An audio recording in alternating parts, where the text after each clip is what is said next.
नमस्कार साथियों, कैसे हैं आप सभी। आशा करता हूँ आप सभी बहुत अच्छे होंगे। साथियों, आज की हम लोग इस वीडियो में कक्षा 12वीं जीव विज्ञान के 13वां अध्याय जीव और समष्टियों का अध्ययन करेंगे। साथियों, इसकी पिछली वीडियो में आप लोग को इस चैप्टर का 2 वीडियो प्रोवाइड कराया जा चुका है, जिसमें आप लोग पारिस्थितिकी के बारे में किसे कहते हैं या पर्यावरण कितने प्रकार के होते हैं, प्रकाश का पौधों पर क्या प्रभाव पड़ता है, और दूसरे वीडियो में दीप्तिकारिता, प्रकाश प्रिय पादप किसे कहेंगे, छाया प्रिय किसे कहेंगे, तापमान का क्या प्रभाव है, जल का पौधों पर क्या प्रभाव है, इसके बारे में हम लोग पढ़ चुके हैं।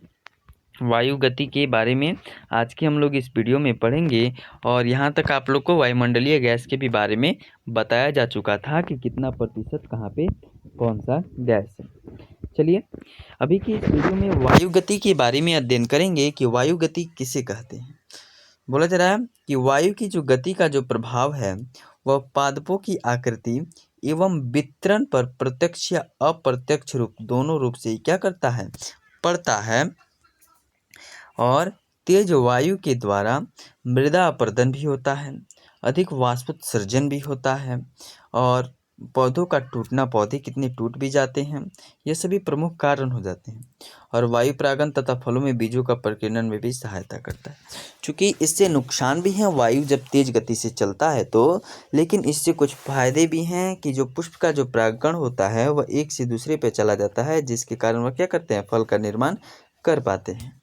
ठीक है, उनमें परागण प्रकीर्णन सब हो पाता है। बोला जा रहा है कि मृदीय कारक किसे कहते हैं। देखिए, बोला जा रहा है कि जो सभी स्थलीय पौधा, जल तथा खनिज तत्वों की जो पूर्ति है वह मिट्टी से ही करता है।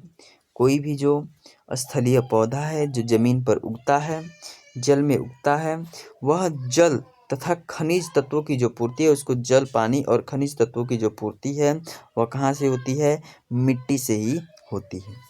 मिट्टी में पाए जाने वाले जो सूक्ष्म जीव होते हैं, जो पौधे होते हैं, उस पर विशेष प्रभाव डालते हैं। ठीक है, मतलब मिट्टी में जो पाए जाने वाले जो सूक्ष्म जीव हैं, जो छोटे छोटे जीव हैं, वो पौधों पर विशेष प्रभाव डालते हैं। ठीक है, बोला जा रहा है कि पृथ्वी के चट्टानों के टूटने फूटने से बनने वाली उसकी ऊपरी परत को मिट्टी कहा जाता है। मान लीजिए ये कोई पत्थर है, पत्थर पर हल्का बारिश हुई, ठीक है, यहाँ पे बारिश हो रही है, यहाँ पे हल्का सा मान लीजिए थोड़ा थोड़ा थोड़ा थोड़ा यह नीचे की ओर गिर रहा है, इसी क्या बोल देंगे आगे चल करके, इसी को मिट्टी बोल दिया जाता है। बोल रहे हैं कि मिट्टी के मुख्य अवयव खनिज पदार्थ, मृदा जल, मृदा वायु, सूक्ष्म जीव, जीव इत्यादि होते हैं। मिट्टी में यह होते हैं। बोला जा रहा है कि मृदा के आधार पर जो पादपों को निम्न वर्गों में विभाजित किया गया है। पहला अम्लोद्भिद पादप, दूसरा लवणोद्भिद पादप।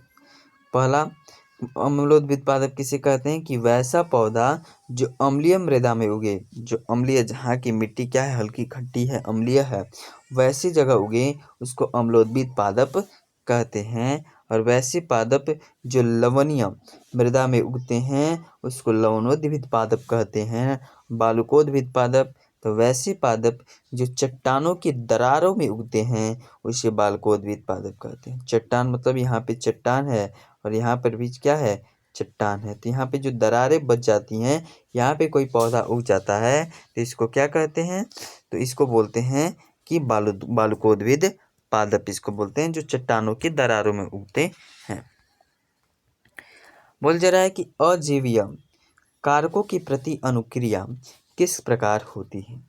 तो किसी जीव के बाह्य वातावरण के साथ साम्य अवस्था तथा संतुलन एवं प्रतिकूल वातावरण परिवर्तन के बावजूद भी शरीर का स्थिर अनुकूलन अंतः वातावरण को बनाए रखने की क्षमता को क्या कहते हैं, समस्थैतिकता कहते हैं, समस्थैतिकता कहते हैं।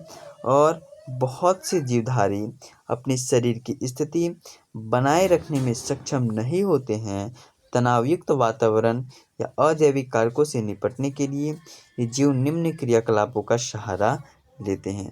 वे कौन कौन से क्रियाकलाप हैं, तो पहला है नियंत्रण यानी कि नियमन करना। बोला जा रहा है कि जो कुछ जीवधारियों के शरीर ताप तथा जो प्रासरणीय सांद्रता को स्थिर बनाए रखने में सक्षम होते हैं तथा समस्थैतिकता को बनाए रखते हैं, जैसे कि जो स्तनधारी होते हैं, पक्षी होते हैं। चाहे अत्यधिक गर्म सहारा रेगिस्तान हो या फिर अत्यधिक ठंडा अंटार्कटिका हो, मतलब जो सबसे गर्म एरिया होता है वो सहारा का रेगिस्तान और सबसे ठंडा अंटार्कटिका। इनमें शरीर ताप को नियंत्रण करने की क्षमता इन सब में होती है, लेकिन पौधों में आंतरिक तापमान को नियंत्रण करने की कोई भी क्षमता नहीं होती है।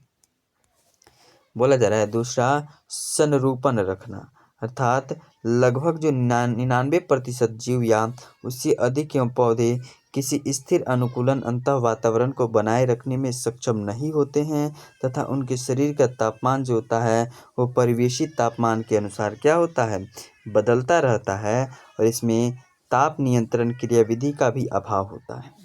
ऐसे जीव उष्मक्षेपी, शीत रुधिर या विषम तापी होते हैं और बहुत से जलीय जीवों का जो प्रसरणीय सांद्रता स्थिर नहीं रहता है।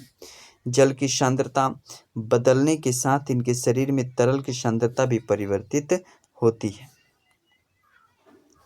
निलंबित करना, तो जीवाणु या कवक जो होते हैं वह निम्न पौधे विपरीत परिस्थितियों से बचने के लिए मोटी भित्ति वाली बीजाणु को उत्पन्न करते हैं। जैसे ही अनुकूल स्थिति आता है यह क्या करते हैं, अनुकूलन करते हैं, अंकुरन यह करने लगते हैं। फिर है चौथा, प्रवास करना। तो उच्च जीवों में भी अपना अस्तित्व बचाने के लिए अनुकूल वातावरण का चयन करते हैं। जैसे कि शीत ऋतु में ध्रुवित जो भालू होते हैं, जो पोलर बियर होते हैं, वह शीत निष्क्रियता में क्या होते हैं, चले जाते हैं। और मछलियाँ और जो घोंघे होते हैं वह ग्रीष्म ऋतु से संबंधित ताप एवं जलाशुष्कन यानी कम पानी की जरूरत जैसे बचने के लिए ग्रीष्म निष्क्रियता में चले जाते हैं। उसके बाद बोला जा रहा है कि अनुकूलन, यह इस चैप्टर का महत्वपूर्ण टॉपिक से जो बार बार पूछा गया है, एडेप्टेशन किसे कहते हैं। बोला जा रहा है कि जीवों का ऐसा गुण, चाहे वह अकारकीय हो, कार्यकीय हो, व्यवहारिक हो, जो उन्हें अपने वातावरण या पर्यावरण या आवास में जीवित बने रहने में और जनन करने योग्य बनाता है, उन्हें क्या कहते हैं, अनुकूलन कहते हैं। जो अनेक अनुकूलन है वह लंबे समय में विकसित हुआ है और इनमें निवेशित गुण या जीन आनुवंशिक रूप से स्थिर हो गया है। कंगारू और चूहे में अनुकूलन किस प्रकार होता है। उत्तरी अमेरिका के मरुस्थल में कंगारू चूहा अपनी जल की आवश्यकता की पूर्ति वसा के ऑक्सीकरण से पूरी करने में सक्षम होता है। कंगारू चूहा में अपने मूत्र को सांद्रित करने की क्षमता भी है, उनमें क्षमता होती है। मतलब कंगारू या चूहे होते हैं, उसको अपने मूत्र का जो होता है उनका जो हम लोग जो बाहर निष्कासित कर देते हैं, उसके अंदर उसको सांद्रित करने की क्षमता होती है, मतलब उसको रिसाइकल करने की क्षमता होती है, उसको बचाने की क्षमता होती है, जिससे उत्सर्जित पदार्थ को हटाने के लिए जल की बहुत कम आयतन उपयोग में आता है।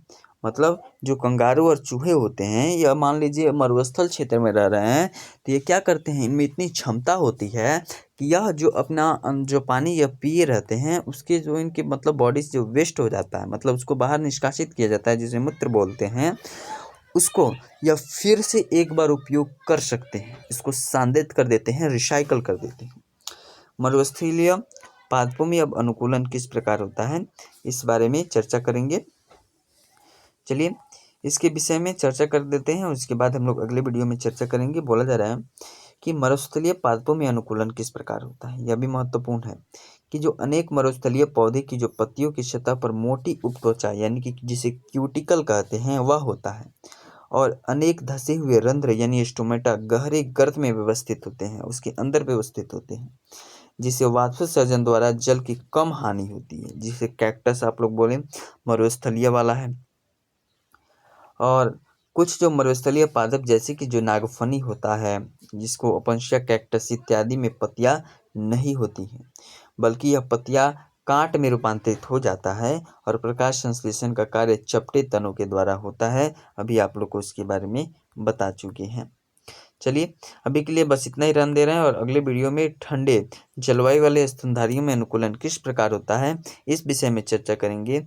मिलते हैं अगले वीडियो में। धन्यवाद।